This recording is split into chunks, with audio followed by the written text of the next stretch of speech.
بسم الله الرحمن الرحيم. عم يتساءلون عن النبأ العظيم الذي هم فيه مختلفون كلا سيعلمون ثم كلا سيعلمون ألم نجعل الأرض مهادا والجبال أوتادا وخلقناكم أزواجا وجعلنا نومكم سباتا وجعلنا الليل لباسا وجعلنا النهار معاشا وبنينا فوقكم سبعا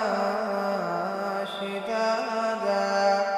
وجعلنا سراجا وهاجا وأنزلنا من المعصرات ماء ثجاجا لنخرج به حبا ونباتا وجنات ألفافا إن يوم الفصل كان ميقاتا يوم ينفخ في الصور فتأتون أفواجا وفتحت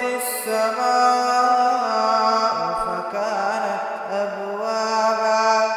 وسيرت الجبال فكانت سرابا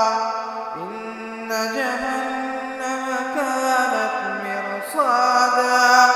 للطاغين مآبا لابثين فيها أحقابا لا يذوقون فيها بردا ولا شرابا إلا حميما وغساقا جزاء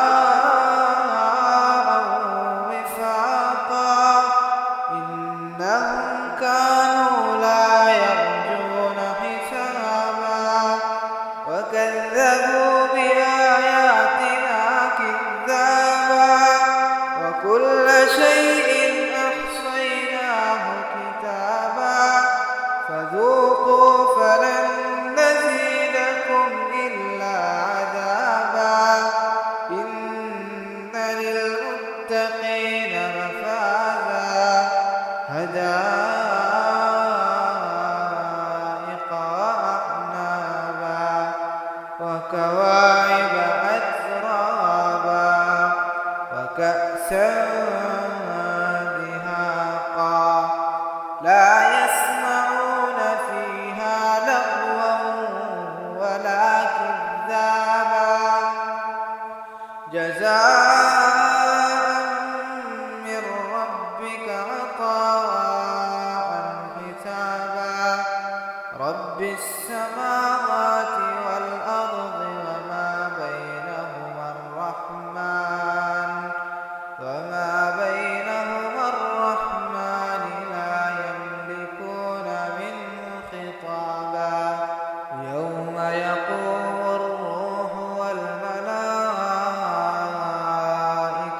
صفا لا يتكلمون إلا من أذن له الرحمن